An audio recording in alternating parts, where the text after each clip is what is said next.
006. Halo, saya Laila dari Administrasi Publik dengan NIM Akhir 017. Halo, saya Adina Hanifah dari Administrasi Publik dengan NIM Akhir 022. Halo, saya Dwi Latifah dari Administrasi Publik dengan NIM Akhir 029.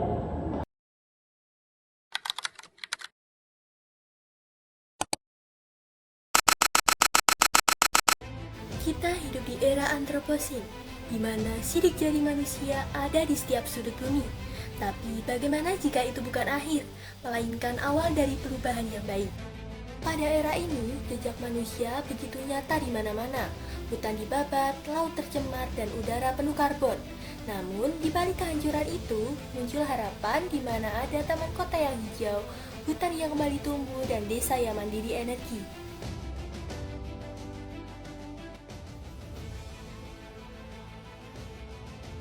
Sebuah masa di mana manusia bukan hanya menjadi penyebab kerusakan bumi, tetapi juga sebagai harapan dan juga sebagai angin solusi pemulihannya.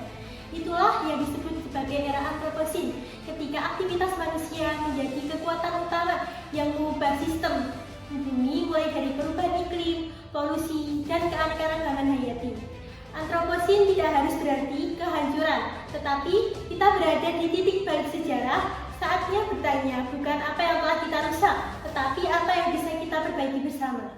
Antroposin adalah masa di mana manusia menjadi kekuatan utama yang mempengaruhi sistem bumi, dari iklim hingga biodiversitas. Menurut IPBEI tahun 2019, aktivitas manusia telah mengubah lebih dari 75% daratan dan menyebabkan potensi punahnya lebih dari 1 juta spesies. Deforestasi, emisi karbon, dan konsumsi berlebihan adalah gambaran kelamnya. Tapi kesadaran baru telah lahir.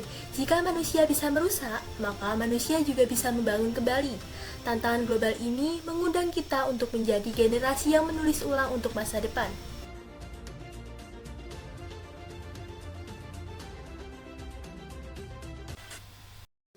Antroposin bukan hanya soal perubahan fisik di bumi.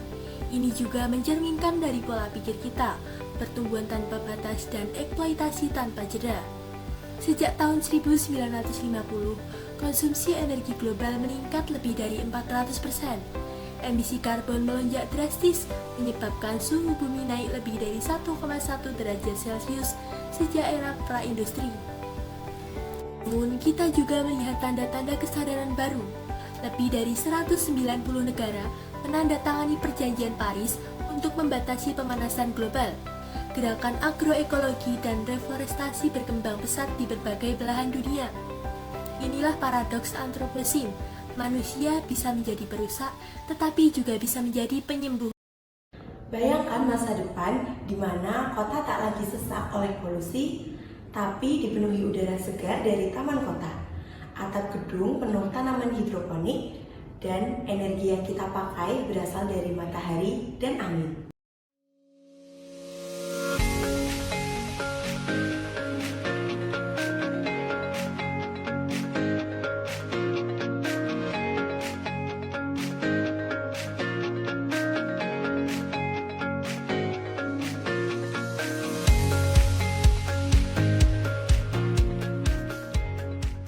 Inovasi teknologi ramah lingkungan membawa harapan baru dari panel surya yang menerangi desa terpencil, turbin angin yang berputar di perbukitan, hingga bioplastik yang menggantikan sampah di sekitar kita yang sekali pakai.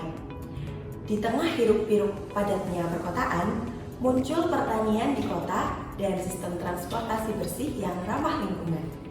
Bahkan di rumah, kita bisa ikut ambil bagian lewat alat daur ulang mini dan penggunaan air bersih hasil filtrasi modern.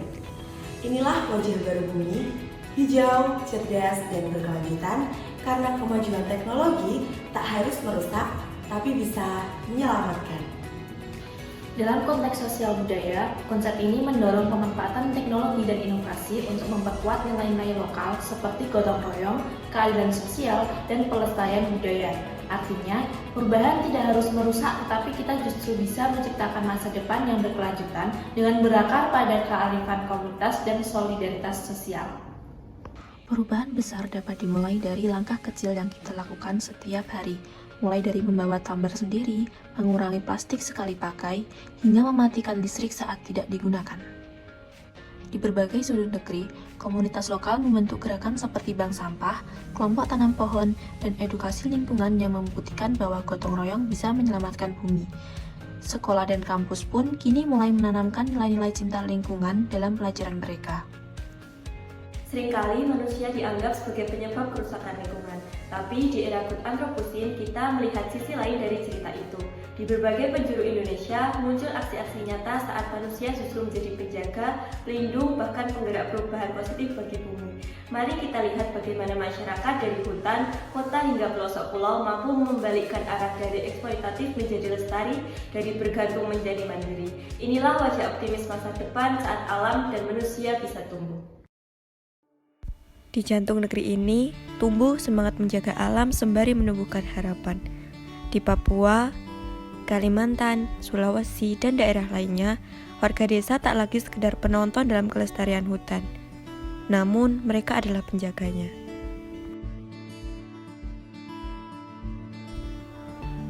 Lewat program perhutanan sosial, lebih dari 6,3 juta hektar hutan kini dikelola oleh masyarakat secara berkelanjutan.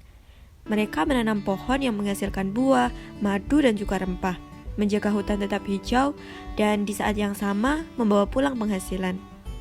Hutan bukan lagi sekedar sumber kayu, melainkan sumber kehidupan. Ini merupakan bukti bahwa manusia dengan kearifan lokalnya dapat menjadi sahabat terbaik bagi alam.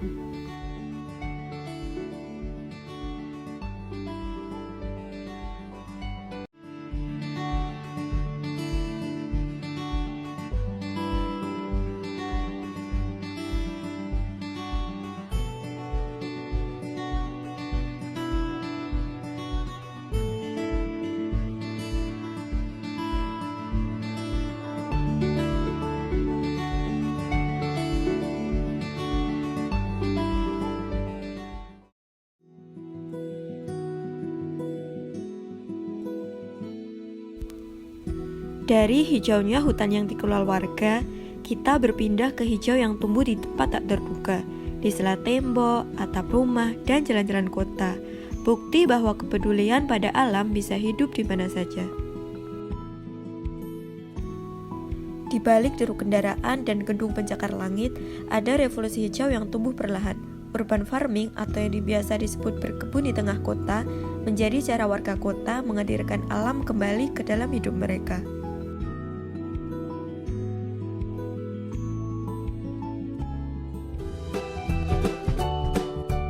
Kalau misalnya berkebun di perkotaan itu nggak butuh lahan yang luas gitu. Kalau misalnya di kota itu bisa memanfaatkan lahan-lahan yang tidak terpakai ya. Kalau di rumah berarti di halaman ataupun di tempat lain balkon. Komunitas seperti Jakarta Berkebun telah menciptakan puluhan tanaman pangan. Menanam bukan hanya sayur, tetapi juga solidaritas. Menurut Food and Agriculture Organization, urban farming dapat mengurangi jejak karbon transportasi makanan hingga 40%, sekaligus memperkuat ketahanan pangan lokal. Ini bukan hanya soal menanam tomat ataupun cabai, tapi juga tentang menumbuhkan harapan akan masa depan kota yang lebih berkelanjutan.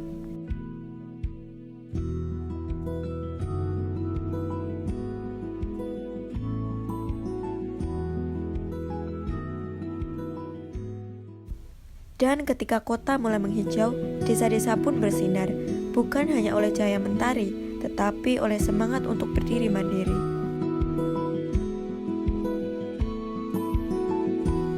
Di pulau-pulau terpencil seperti Sumba dan Nusa Penida, sinar matahari bukan hanya terang siang hari, tapi juga harapan malam hari. Lewat program Sumba Iconic Island, warga membuktikan bahwa desa bisa menjadi pelopor energi bersih. Dengan memanfaatkan energi surya, angin, dan mikrohidro, rasio elektrifikasi meningkat dari 24% menjadi 95%.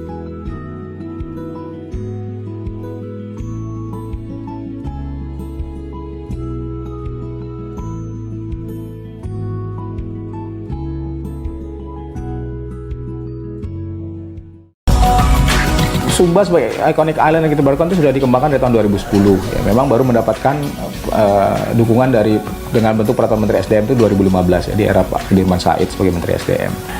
ide dasarnya adalah bahwa Sumba itu mau dijadikan percontohan bagaimana energi terbarukan itu bisa memasok 100% kebutuhan energi di sana. Kini, anak-anak belajar dengan cahaya lampu. Ibu-ibu bisa menyimpan hasil panen dengan lebih baik dan warga punya peluang baru untuk berwirausaha. Energi terbarukan bukan hanya tentang teknologi, tapi tentang keadilan yang memberikan akses dan masa depan lebih cerah bagi kita semua.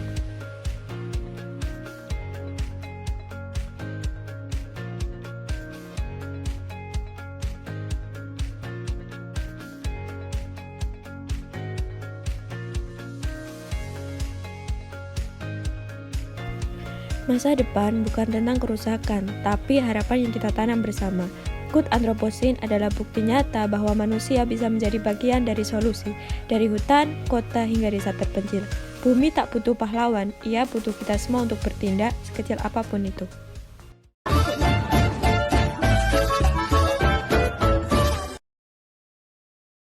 Aksi kecil yang bisa kita lakukan setiap hari untuk masa depan bumi yang lebih baik bisa kita mulai dengan membawa botol minum dari rumah. Membawa botol minum dari rumah adalah salah satu cara sederhana untuk mengurangi penggunaan plastik sekali pakai, seperti botol air kemasan. Plastik sekali pakai seringkali sulit terurai dan menjadi salah satu penyebab utama pencemaran lingkungan. Dengan membawa botol minum sendiri, kita tidak hanya mengurangi limbah plastik, tetapi juga menghemat biaya jangka panjang. Selain mengurangi penggunaan plastik dengan membawa botol minuman sendiri, kita juga bisa melangkah lebih jauh dalam pengelolaan sampah, yaitu dengan memilah sampah berdasarkan jenisnya, seperti plastik, kertas, kaca, dan organik. Selain itu, menghemat energi listrik di rumah adalah kebiasaan kecil yang memiliki dampak besar terhadap lingkungan dan pengeluaran rumah tangga. Ketika perangkat elektronik atau lampu dibiarkan menyala tanpa digunakan, energi terbuang sia-sia dan pembangkit listrik harus bekerja lebih keras untuk memenuhi permintaan energi tersebut. Sebagian besar pembangkit listrik masih menggunakan bahan bakar fosil seperti batu bara atau gas alam yang menghasilkan emisi gas rumah kaca penyebab perubahan iklim. Dengan mematikan lampu dan perangkat elektronik saat tidak digunakan, kita dapat membantu menekan konsumsi energi global sekaligus mengurangi tagihan listrik rumah tangga.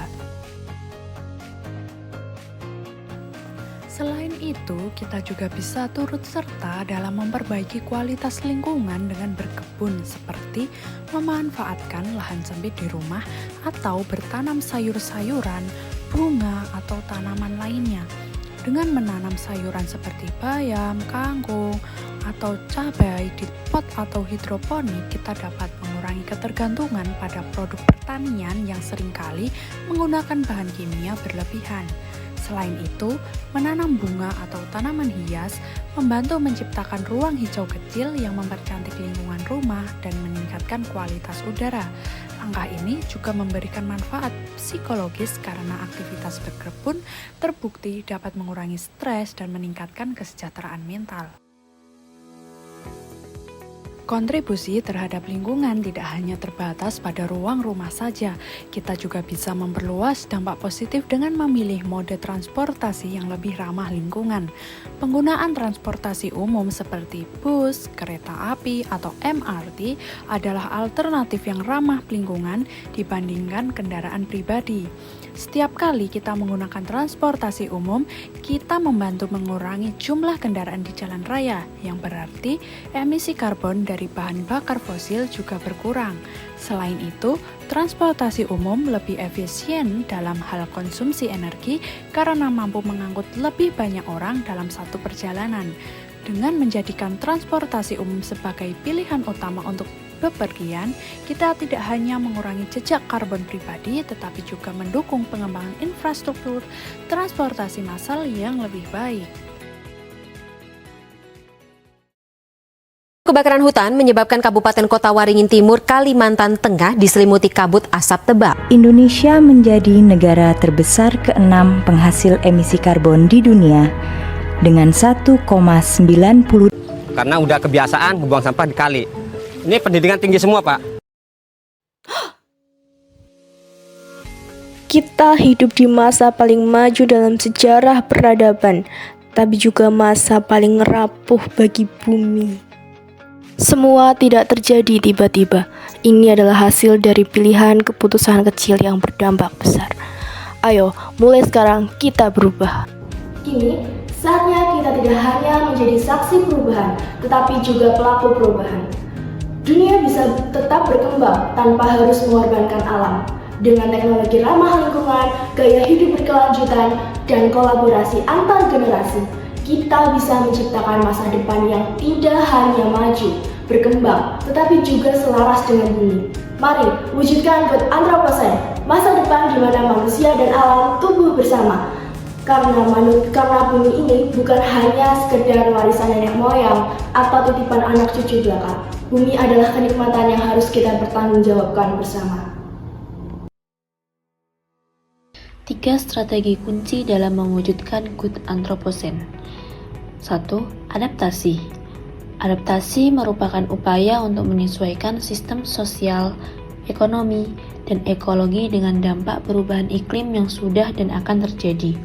Tujuannya adalah untuk mengurangi kerentanan dan meminimalkan kerusakan yang ditimbulkan.